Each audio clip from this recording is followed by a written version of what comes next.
Welcome back, everyone. Today we are going to cover episode 6, model calculations, specifically with built-in procedures.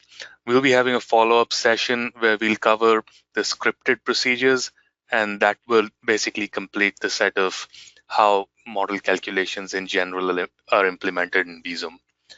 So here's an overview or agenda for today. We'll have a look at an overview of the model procedures and their structure in Visum, how some of these model calculations are split up basically between procedure sequence and general settings. Then we'll go over the workflow for creating model calculations and procedures, how to run model calculations and procedures, and then we'll discuss some of the key built-in model calculations that you will typically use with Visum. Those pertain to things like trip generation, distribution, nested mode choice, traffic assignment, and skimming. So let's begin the session for today.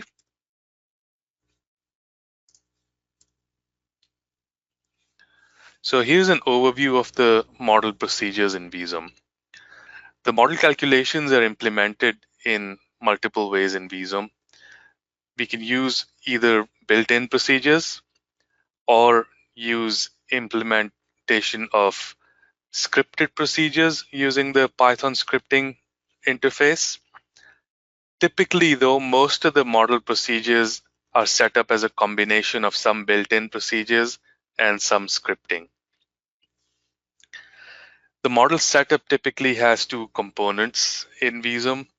The procedure calculations, here you actually implement the model calculation and equations that in your model will compute trip generation, distribution, mode choice, traffic assignment, network and matrix calculation, and such. The other component is the general procedure settings. This is where we establish some defaults for the calculations. For example, if you want to set up the generalized cost of traffic assignments, the skim and path building defaults, and then also the volume delay function lookups are defined in these general parameters. As I said before, this session is going to focus on model calculations in Visum with built-in procedures and not the scripted procedures, which we will cover more specifically in our next session.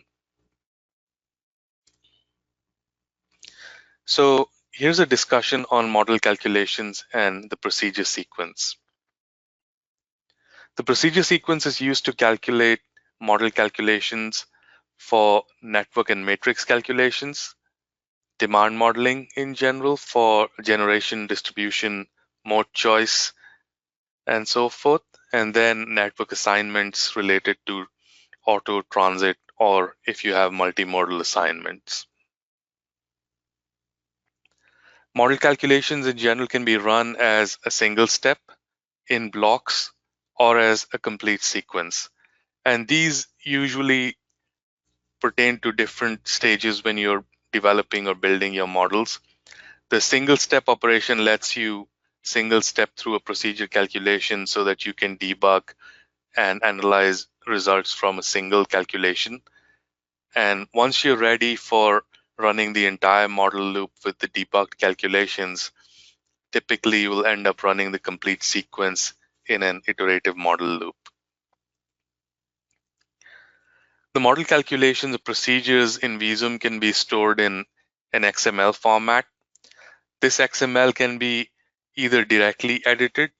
Ideally, you should be editing the procedures within the Visum GUI because that provides a more robust interface for editing the XML. But if you have an existing procedure sequence stored as an XML file, you can also directly modify that XML file, and those parameters can then be read into Visum if you like doing these kind of automations with XML. The other utility for XML files is also if you have multiple procedure files and you want to merge and combine such procedure files, you can use the XML interface for merging multiple XML files and so forth.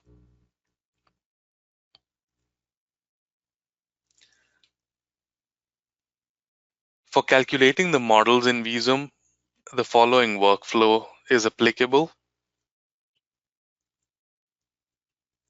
We first go to Calculate Procedures menu and bring up the procedure sequence. And then we select that and click Create to bring up procedure options. Then we select the required procedure. For example, over here, you can see the tree allows various different procedures, and we select the procedure that we want to insert in the model calculation. Then once the procedure is in there, we hit Edit to modify and specify the parameters for that calculation. You can move the procedure up and down in a sequence once it's created based on where you'll be calculating that. For example, if you're preparing a utility matrix to feed into a distribution or a mode choice step, then you would position that above that mode choice step so that the procedure sequence calculates that before running the distribution mode choice. This is what the general procedure sequence looks like once you've created this in Visum. So over here, you can see a blend of procedures. You can see different groups over here. One group is calculating the skimming. Another group is calculating the trip generation. And then you also see that this is a blend of built-in procedures, where you can see that the skimming is all built-in procedures. And then there are some procedures that are called through the scripting interface, where we reference the script file with a run script procedure. And this might be familiar to you if you're using the existing models in Florida, where you have some scripts embedded behind a certain calculation name with the S scripts and so forth. So this workflow is somewhat similar to that kind of a setup.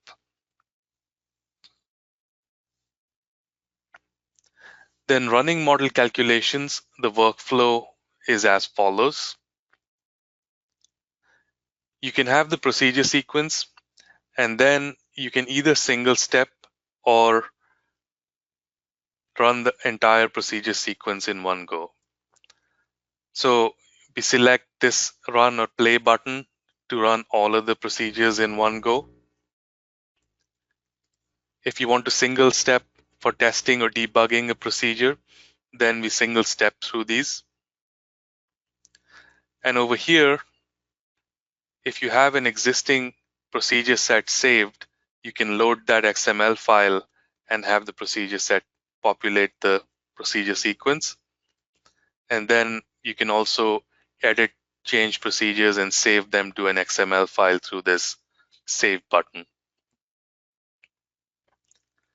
One note over here is that if you've created a set of procedure calculations in Visum and you save the version file, all of the procedures are saved in their current state with that version file.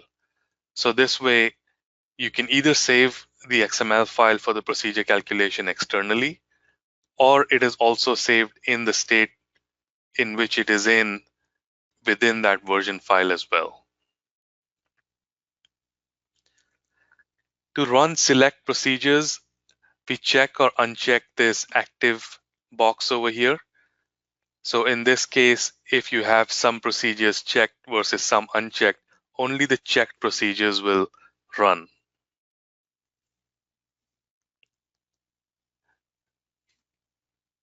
The general settings in Visum are used to specify items like generalized cost and volume delay functions and skim settings.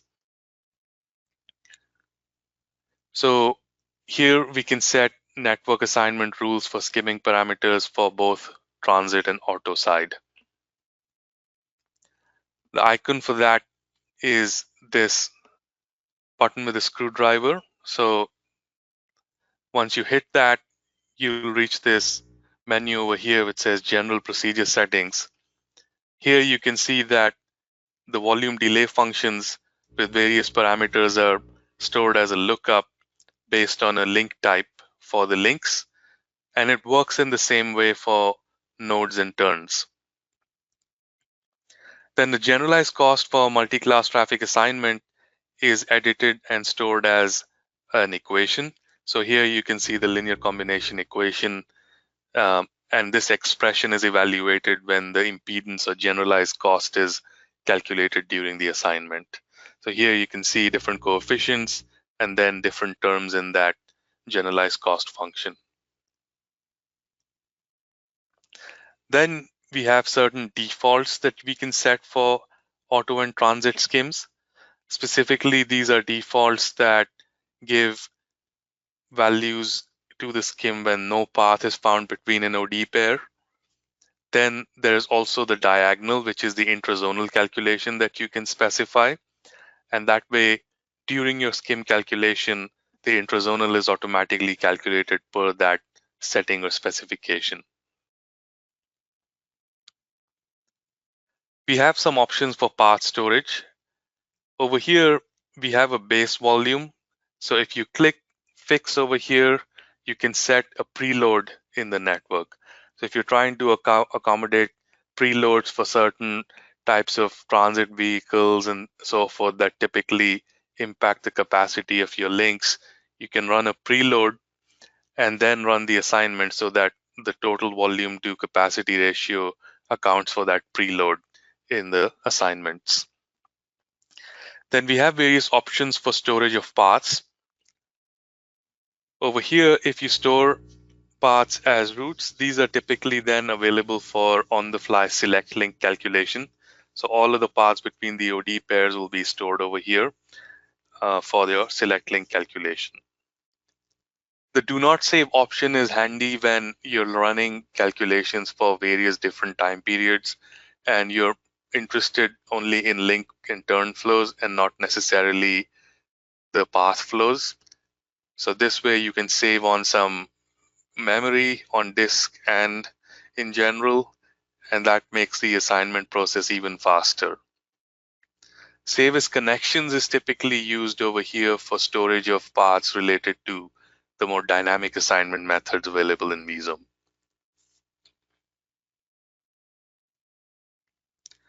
Similarly, for now transit assignment parameters, we can change settings for maximum walk time. Then we can restrict the link search for looking for transfers to either search without restrictions, in which case you would have an all walk network and all other possible walk combinations are evaluated for transfers with the restriction of that maximum walking time, and then how you want to load trips initially from and to the zones. So this could be forced boarding and alighting at a certain node if you want a specific point of loading for all of the zonal trips, or you could then load them on a node and let the Pathfinder essentially look for different options through an all walk network. Now, let's quickly look at some of these calculations and how these are implemented in Visum so you have an idea, and then we'll move on to the trip generation and more specific calculations within Visum. So here you can see that I have the procedure sequence set up. You can simply uncheck an entire group or uncheck specific items in a group over here. Then you can double click over here to collapse these groups so that you can see this in one compact view.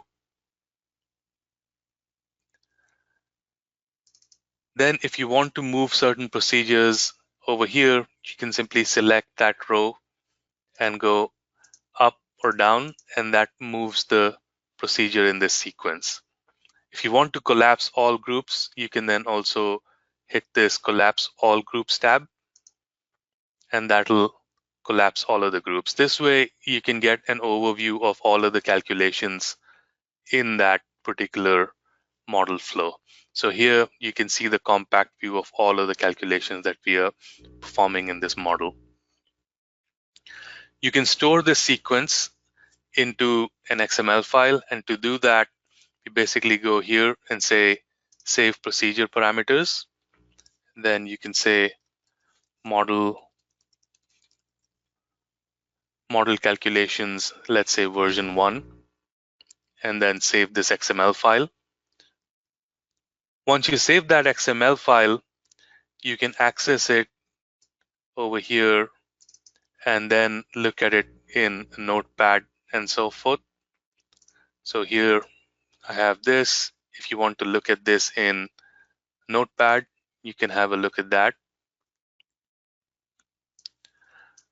And here you can see all of the parameters specified in this XML file with the appropriate tags and the values. So if you like batching and parsing XML data and want to automate some of these parameter updates, you can even use this XML interface to change all of these. If you want to load an existing XML file already stored, you can simply go for Open Procedure Parameters, select this XML file, and then click Open. And then here you'll see a few options.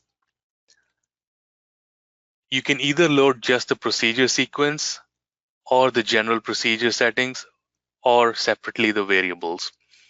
With the procedure sequence, there are different options available over here. So here you can have either replace the existing procedures in the same index location. You can insert this after a specific point in your procedure sequence, or you can simply replace the entire procedure sequence. So if in this case I choose this and click OK, essentially it'll just reload the same procedure sequence that we saved. And let's expand all of these groups. And then you can see it's basically no change in this case because we loaded the same procedure group.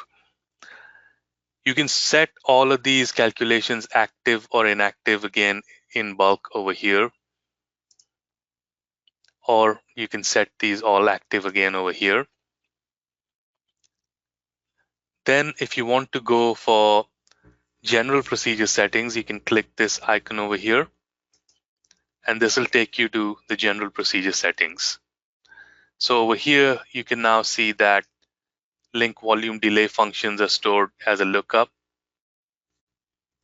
And then the impedance structure can be set up as an expression over here for each different segment or thesis. You can see over here that you can set these up either in detail or you can have the same function for all.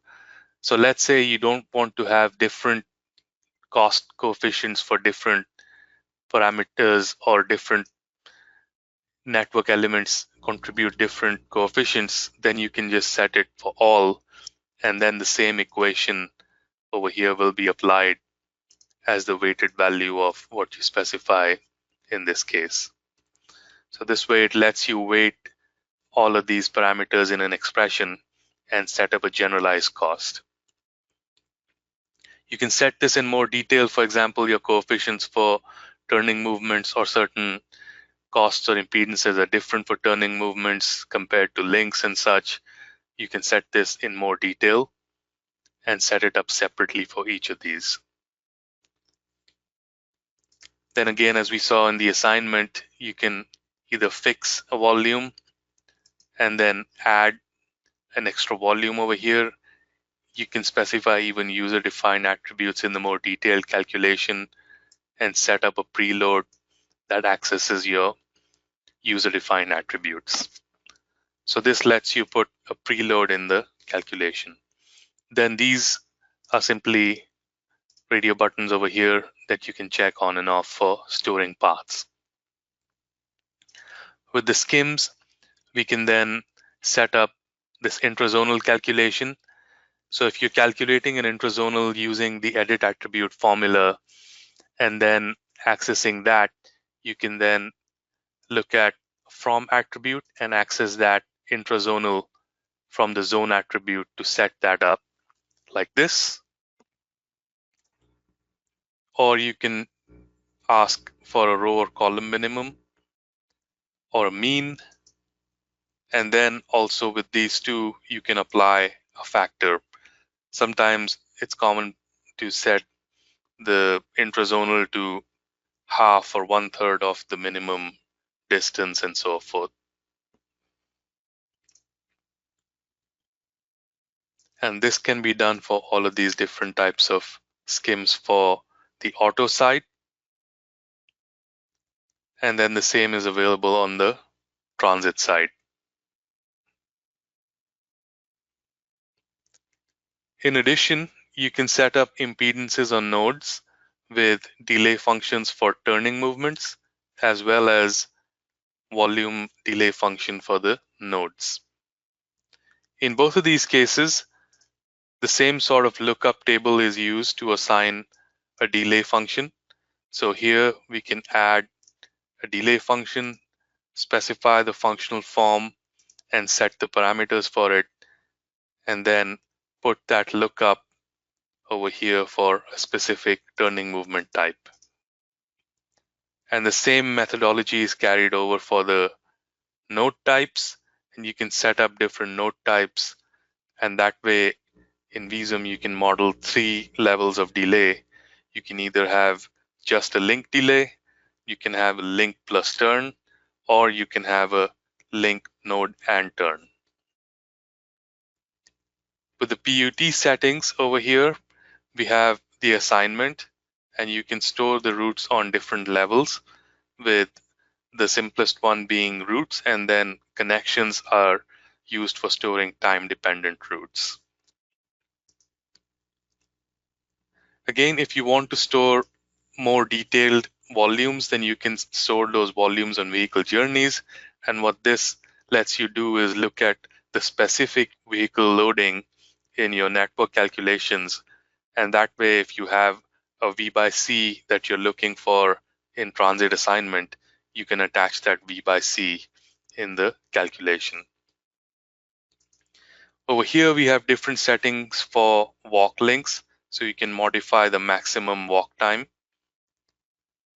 Then you can set up the walk transfer definition over here, where you can either search without restrictions, which is all walk, or you can block the search via the access node. And then if you don't want to have any all walk open and you have a stop microcoded with direct connections or transfers available in a matrix format, you can use this no search use matrix. So in this case, your transit assignment speeds up further because not much time is spent on looking for all of the different possibilities for connections. Then for loading from and to, over here you can force boarding and alighting on a specific node. You can permit all walk links, or you can also then have this option over here, which uses all links but does not allow all walk trips. So this way, the path is built only if the trip uses at least one leg of transit. And that way you don't mix in all walk trips with the transit path building. The aux mode is provided in Visum to essentially model some sort of an unstructured transit system that provides access or last mile access to a more major transit facility. And these path legs can then be also restricted in how long an aux mode or auxiliary mode can be used to service a certain transit facility, like let's say a shuttle service to a park and ride and so forth.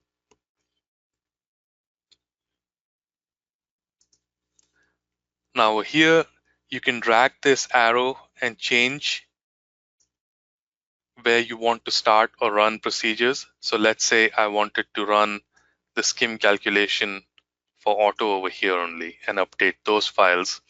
I can bring this calculation over here and then use the single step to run through that skim calculation.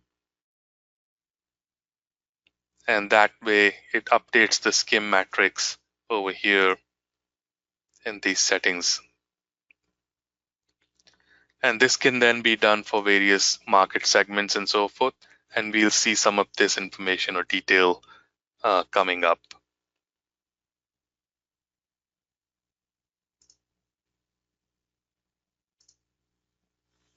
So let's have a look at now the more specific operations and how those are implemented in Visum. Looking at the first one, we have trip generation. So trip generation is built in within Visum as an expression calculator. So you can specify the equations that you're using for trip generation as an expression. It outputs the trip generation result directly into the production attraction zone sub-attributes that are linked to the demand strata. So you don't have to specifically create any attributes for the storage of trip generation results. Once you create the demand strata in Visum, as we saw last time, those automatically then create sub-attributes for holding the results for the generation distribution mode choice results. Then you can have user specified options for balancing P's and A's. Here you can balance, either apply no balancing if you're doing some sort of a custom balancing as a post process. You can balance to productions, attractions, mean of totals, minimum of both or maximum of both. Then each of the calculations for different demand strata can be specified using the expression calculator we have built into the trip generation. And one of the features of this is also that it helps you on the fly with the debugging. For example, over here, you can see that there's something missing in this statement over here. So that particular spot is highlighted, and it also tells me what might be missing as a debugging tip. And the same sort of calculation can then be applied also for the attraction end, and that feeds into the overall trip generation results.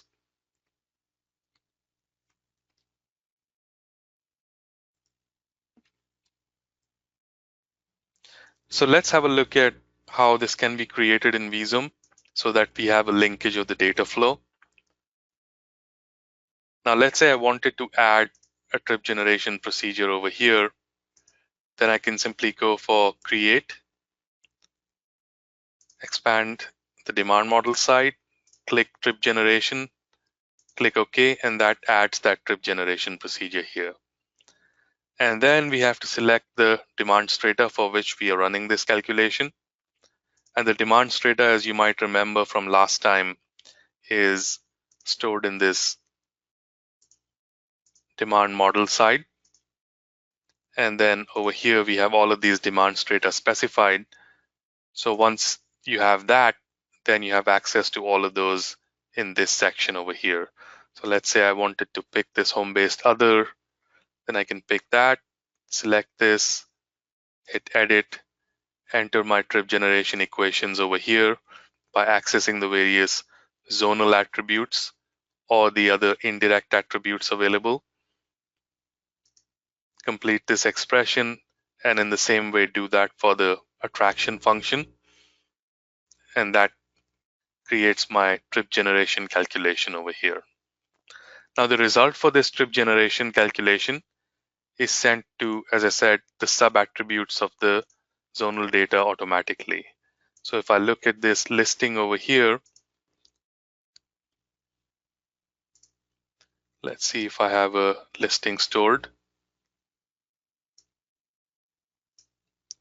And I wanted to look at these. You can look at then the production for non-home based other, home based, non-home based work. And these sub attributes you can see are created automatically once the demand strata is created. So over here within the production, you can see all of these sub attributes sitting over here, and those are inherited from the demand strata. The same thing applies to the attraction. All of the demand strata sub attributes are automatically generated as you create that demand strata.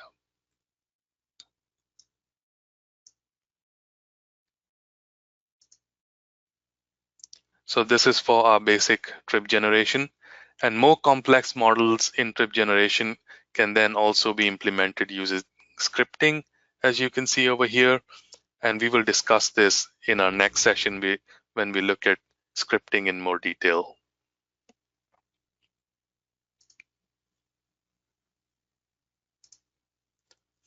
Next, we have our trip distribution.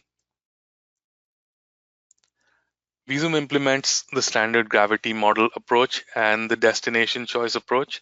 Over here in the standard gravity model approach, we have again the same sort of workflow where we select the demand strata to apply the trip distribution to.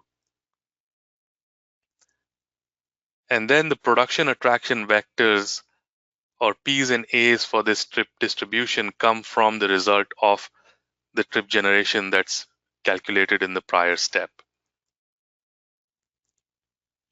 Then you can specify a utility or a friction term.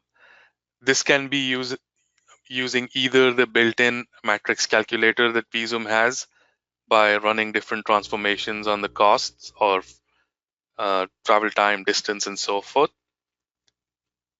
Or if you have a friction factor lookup, you can pre-calculate that lookup-based friction value in a matrix, store it in a matrix, and then reference it over here.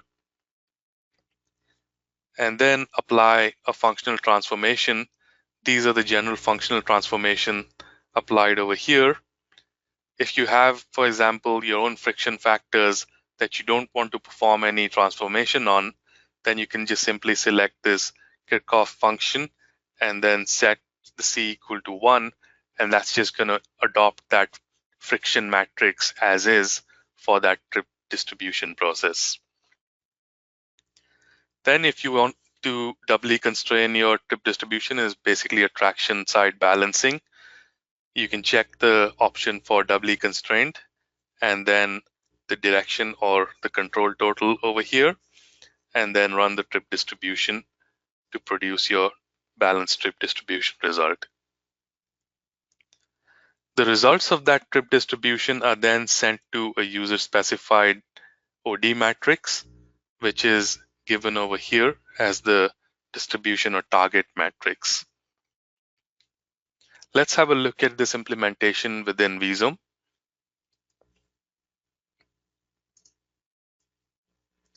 So here I have my segments for which I use the gravity model. Let's scroll to one of those segments. So here I have a scripted calculation for the lookup function for friction factors. And this function calculates the friction factors and puts it in a matrix. And then in the trip distribution step, that matrix is accessed over here. And then over here, we don't apply any transformation to this function. And then over here, we have a doubly constrained calculation. And the results are then sent to this distribution matrix over here. In this case, this is matrix number 12, 13, 14, and 15 will hold the results for these 4 demand strata over here.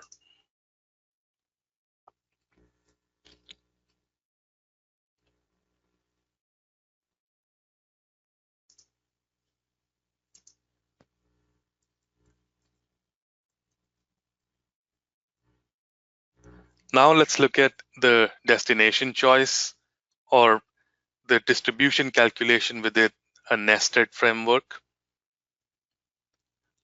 So the nested destination choice with mode choice essentially involves calculating the utility and feeding the log sums back up to the destination choice level. So the utilities calculate upwards and then the probabilities are propagated downwards. This can also be singly or doubly constrained, similar to that previous gravity approach with the shadow priced attractions. Here you can combine the utility with the nested mode choice log sum like this. So we have the different strata over here and your custom utility for destination choice. and then all of the other log sums carry over from this auto transit and so forth.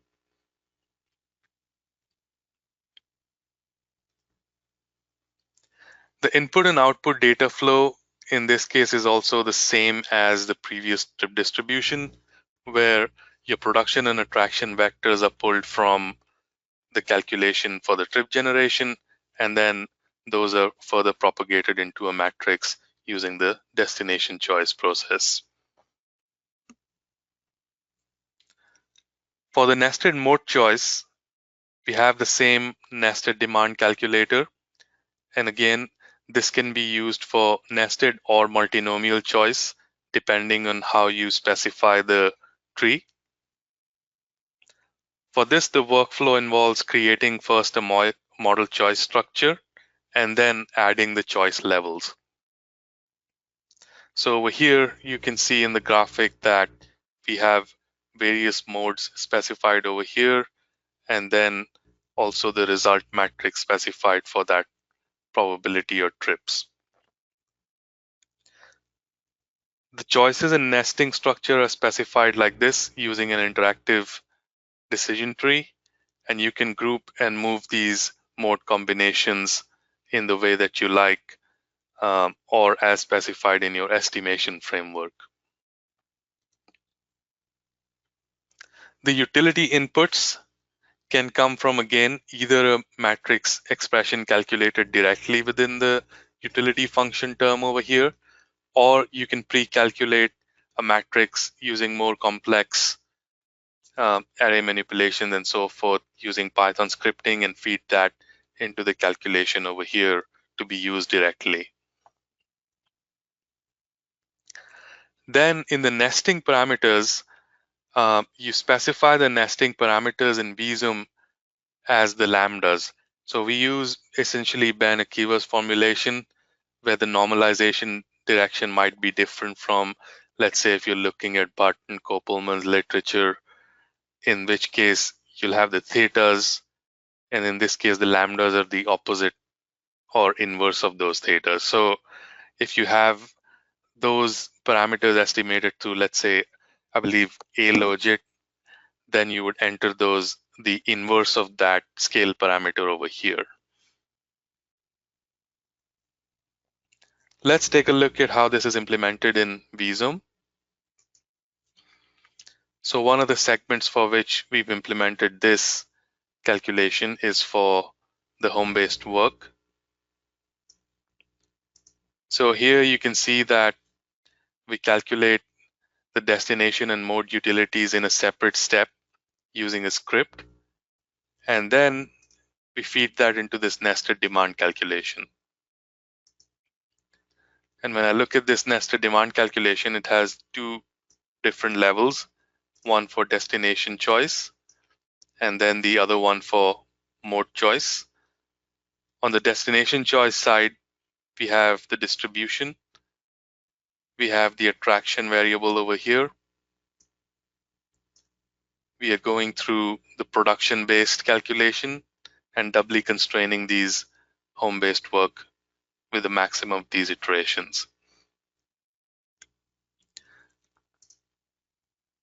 Then the utility over here comes up from the mode choice level. So that mode utility is specified over here. And then that's brought up through this definition over here for the destination choice. So the destination utility then is fed back up and then added up with the log sum of all of the mode utilities. In this case, I don't have any additional term to specify for the submode or subnodes. As a result, I don't have anything over here, which means this calculation will just be adopted for the mode and pushed back up in the upper level. Then here is my scaling parameter or lambda specification. Over here, basically you can specify all of the different levels and all of the different parameters for your scale. Again, this is exchangeable through clipboard and so forth. so you can change these calculations as needed.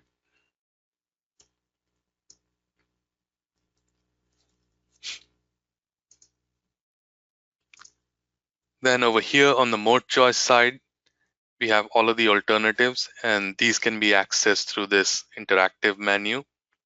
If you want to add more nests, you can simply go and click this create nest and add a new nest over here, and then shift modes under these new nests. And this way it's a fully interactive nesting structure definition. If you want to specifically save the log sums into a separate matrix, then you can check on this save log sum so that if you're debugging the model in your initial implementation, you can cross-check all of these values for saving log sums.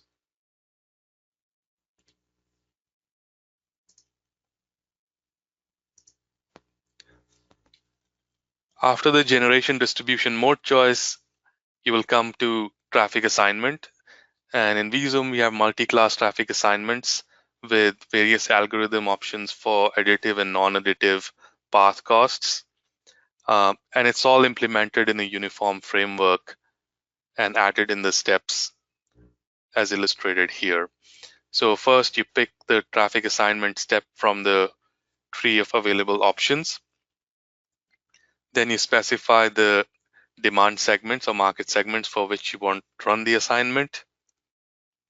Then you select the algorithm that you want to use for the traffic assignment. If a certain algorithm allows warm start, is basically using the previous paths as an initial solution for the next assignment, you can specify the warm start option. And then finally specify the stopping criteria.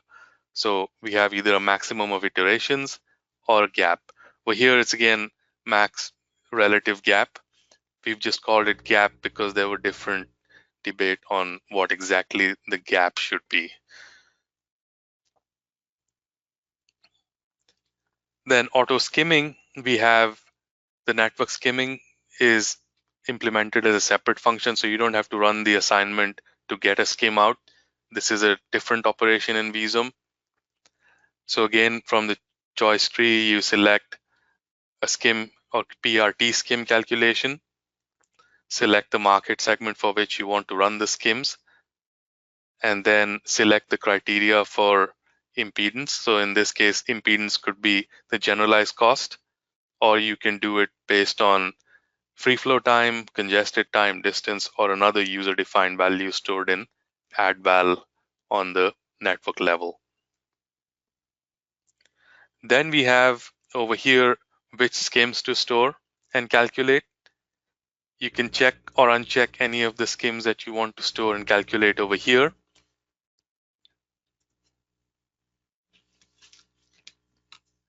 Then similar to traffic assignment or the auto side, we have the transit skimming and assignment. So transit skimming and assignment is implemented again for each demand class and or submode group. So the workflow for that is again similar. We create a procedure operation and pick the PUT skim matrix calculation or the PUT assignment. And then we select the transit assignment variant, so that this could be headway based or timetable based. And then we specify in the impedance the weights for different impedance in the transit path building. Usually the out of vehicle elements are weighted to be twice compared to the in vehicle time. So out of vehicle time is penalized more than in vehicle time. And then similar to the traffic assignment, we select the skims to store, and you can select from all of these various skim types to store for feeding into your utility calculations for mode choice and so forth. Then you can select the required aggregation for it. You can specify average of paths values, or you can use a quantile or minimum or maximum impedance. So let's have a look at this in Visum and how this is implemented. So if I go all the way up over here, you can see a few steps for transit. We pick the market segment that we want, select the algorithm, and then over here, specify the parameters for the impedance. Also, you can use various different algorithms for the choice calculation in the headway-based assignment. We have these different optimal strategies, constant headways, departures, and all of these correspond to different levels of information available to the passenger in the vehicle, on the station platform, and so forth. So depending on the level of information available, you can select a different algorithm for the headway-based calculation. And the headway specification itself can go from a user-defined attribute stored on a time profile, where you can store a headway for a different time period and specify that time period over here. Then similarly for the auto side, we have the skim calculation with various storage options for what skims you want to store, the path search criteria, and if you want to use paths from the assignment, you can do that as well. Coming down all the way to the assignment over here, it's again selecting which assignment algorithm you use, the market segments to assign over here, and then you can look at the convergence criteria over here, or the stopping criteria.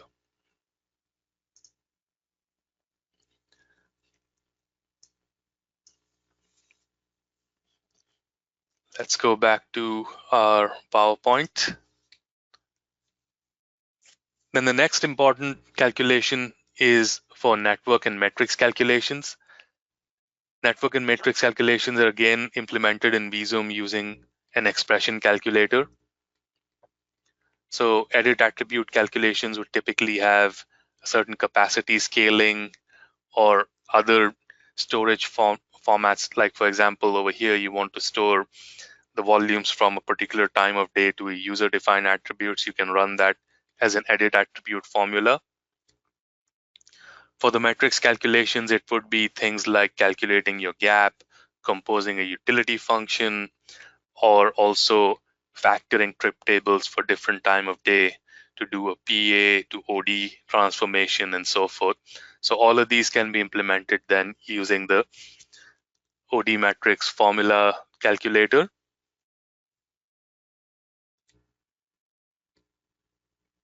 And then finally, we have the procedure looping, which is basically part of your outer loop for stabilizing the skims, and then as a result, also the trips and so forth.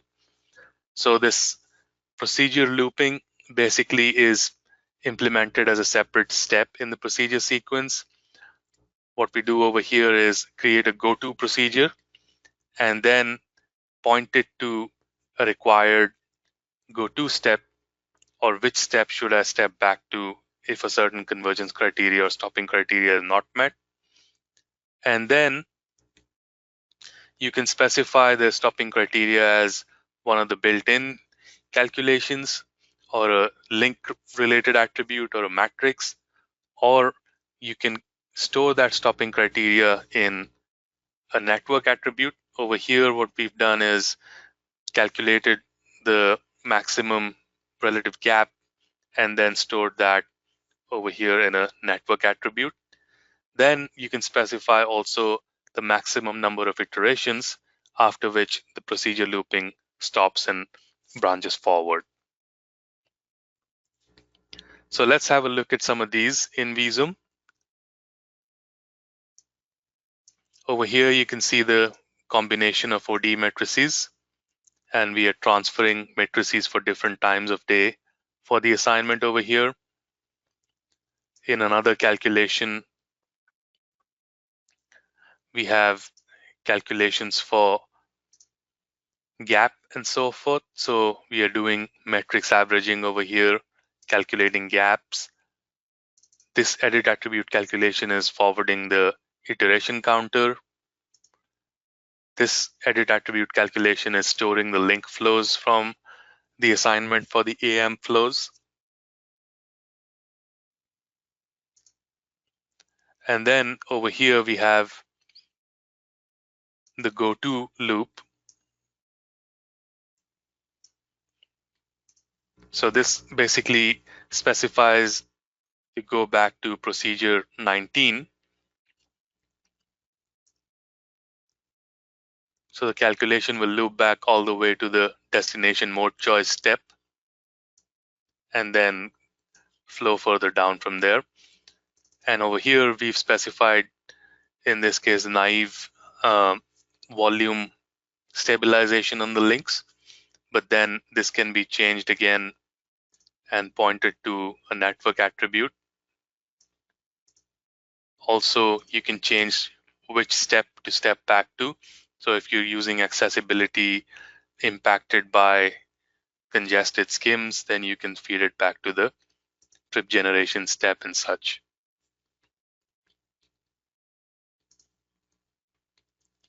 Over here in the end, then we consolidate all of the link flows as the daily link flows, and then finally run the daily headway-based transit assignment.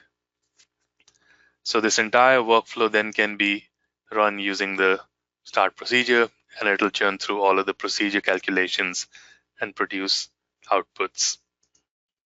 So over here we saw that we have a combination of steps. Some of these are scripts and some of these are built-in procedures. We discussed the built-in procedures today.